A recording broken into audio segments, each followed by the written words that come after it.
This is me. This is how tall that tripod gets. What is up, Merce Nation? Javier Mercedes here to review the 535 Manfrotto carbon fiber tripod with the 502A fluid head Manfrotto as well. Welcome to Would Javi Recommend It? My name's Javier Mercedes and I've been working for a production company for about 4 years now. And this is a show where I take all the equipment that I use on a day-to-day basis and tell you, the viewer, whether I would recommend it to you or not. So if you're into video tech gear, hit that subscribe button and Taco Bell that notifications. Let's get this going. This is the 535A Manfrotto tripod in the 502A fluid head. I'll put the links down in the description. What's awesome about this tripod, it is lightweight. It can support a lot of weight. This tripod is a little bit different than other tripods. When you put it up, like such, there's nothing down here. With other tripods, what you might have is a middle section, and that middle section, once you get the tripod set up, you might be able to raise or lower the tripod. You don't get that luxury with this tripod. There's a fulcrum here. Once you get set, all you have to do is undo the fulcrum, and then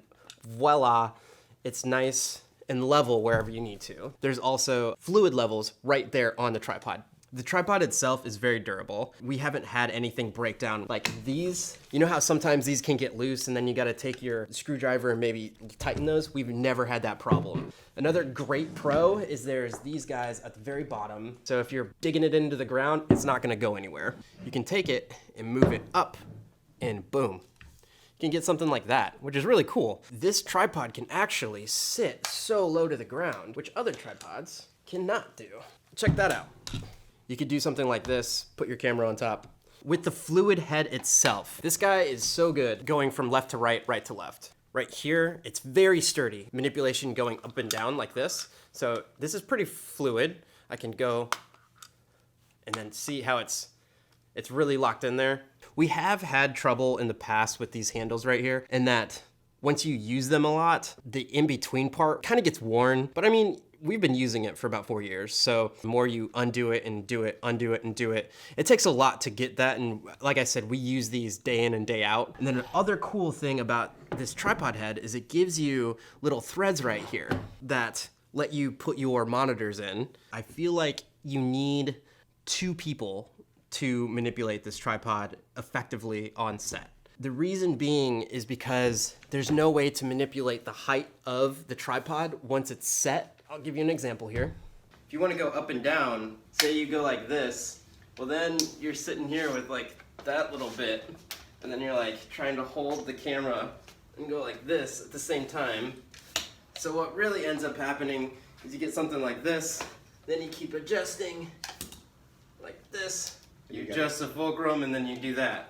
If you're on a shoot and you need to go fast, you ask somebody to come help you, so you get it set to the height, and then go ahead, Jeremy. Like that. And then that's what happens. But you need 2 people in order to operate this tripod for sure. That's my biggest gripe.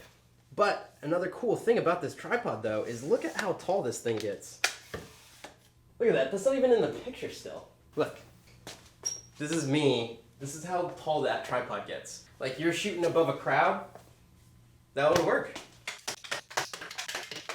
All right, so back into my chair.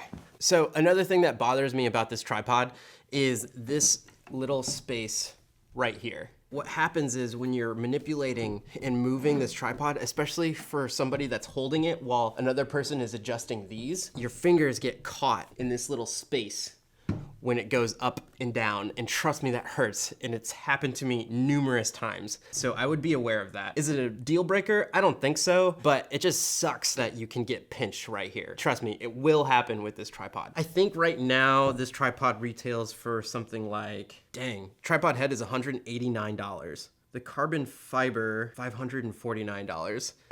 Would I spend $700 and some change on this tripod? I don't know. In the space of more expensive cameras, so say you're using something like a Red or an Ari, I don't think this is the tripod for you if you have an Ari Alexa. That camera is heavy. Maybe for a stripped down Red camera, for sure. Like I said, the FS7 works on it well. If you're using something like an A7S or any DSLR, I think this tripod is just like, it's not necessarily overkill, but I don't think this tripod is for those kind of cameras. Just get something like the Manfrotto 055, I think is a better option for something like a DSLR. Would I recommend it?